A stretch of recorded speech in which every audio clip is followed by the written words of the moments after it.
Alright, I'm back. I have my Glock 26 here. It's a Gen 4. Comes with a nice 10-shot magazine. Very short. But I had 4 Glock 17 mags. I thought, well, I'll just use those with this. And they work okay. But I noticed when I slide the Gen 4 magazine in there, it slides in very easily. Just a little bit of pressure, locks in place. I don't know what generation this is, but it's pretty old. I've had it for at least 10 years, all 4 of them. And when you slide these in, they go in a little ways, and then once they engage the magazine release, there's some resistance, and you have to overcome that, and it'll slide in place. That works just fine if you're willing to just slam them in there. It works just fine. But I wanted them to go in nice and easy like this. So I compared the two. I'll zoom this in so you can see.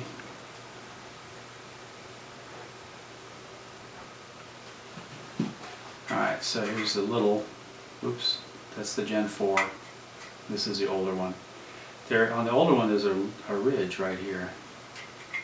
That's not on the Gen 4. The Gen 4 is nice and smooth. Tapered. Turn it sideways here, you can see. Tapered and smooth. I'm not sure why they put a ridge on this. So anyway, what happens is on this one, the magazine follower engages this, or the magazine release engages this and tapers right up nice and smooth until it locks in. On this one, it hits this little hump and catches, and then it engages. So I wanted the old magazines to go in just as smooth as the new magazines. And so I took one of them right here, just above the cutout for the magazine release. I whittled that away with a very sharp knife, just pared it off. First I tried doing it using a file, but a file made it very rough and ugly looking. The knife slices it nice and clean. It's not perfect, but it's much better. So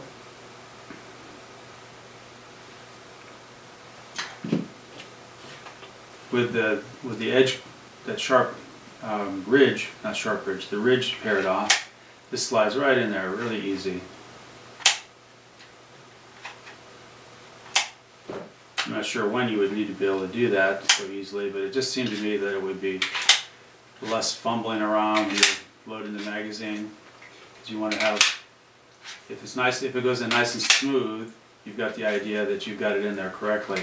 But if it hits a stopping place, you might think, okay, I'm pushing it wrong, or I have it in there backwards or sideways or something. But nice and smooth. Smooth is always better. So I'm going to get a utility knife here and pare that off for you guys so you can see it. Put you on pause. Okay, I'm back. Here's the first utility knife I came across. I was raised up calling these utility knives after 9/11. I think everybody calls them box cutters. Razor knife, utility knife, you name it, whatever you want to call it. So, I'll zoom in again so you can see.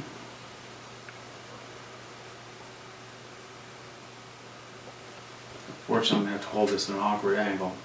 So, I'm going to pare that corner off right there. Oops. I'm going to do it where you can see it. Pare the corner off just a little bit. Just has to be smooth. Now I'm being very careful not to use so much force that once it breaks through, the knife is going to come and slice my finger. I'm sort of locking things up.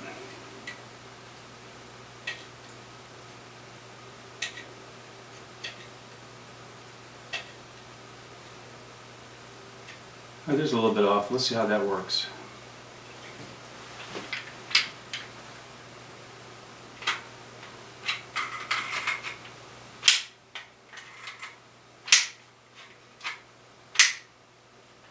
That's better. It doesn't have an obvious stop on it, but I think it could be a little smoother. Need a longer approach. cut it the other direction, I can use more steady pressure.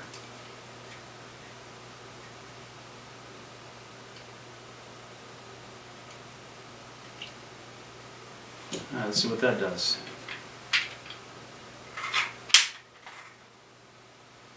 I have a hard time keeping this thing centered on the camera.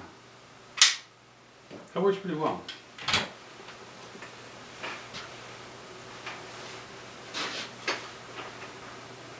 So anyway, that's just another little thing you can do to make your Glock work a little more smoothly. Just like the Gen 3 magazine.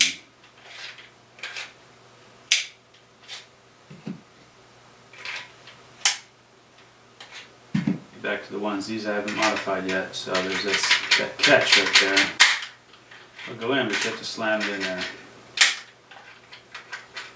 So I guess if you wanted to go into stealth mode,